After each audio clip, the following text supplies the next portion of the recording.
men shu hadisdan bashorat beraman u xohar muallima xohar bizgaki sunuf darsiga taqsimot bo'lgan pillasiga maktabga eng mayda bolalardiki bor narsariga o'qiydilar, ibtidoiyaga o'qiydi, hatto birinchi sinfga ham kelgani yo'q.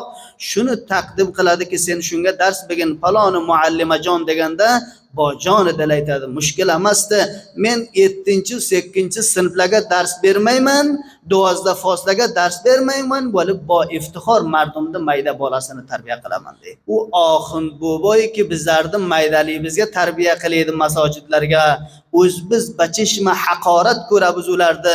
O'la bir ko'ni oxundi, bir sho'laxo'rdi, faqat shonasiga 24 soat to'ni jelbajang qiladi, boshqa hech narsani bilmaydi.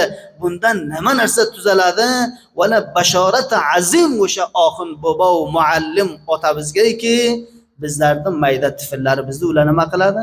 Tarbiya qiladi. Bashorat eng katta u makotibahoy xususiy ki fe'lan har bir ko'cha va past ko'cha shaharlarga tuzalganda va ayni tamarkuz fikrlari kimning ustiga? Mardumning mayda bolalarining ustiga.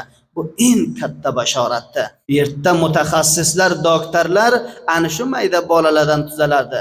Behtarin olimahoy rabboniy va haqqoniy va millatning dardini ehsos qilayotgan kishilar shu mayda bolalardan tuzaladi.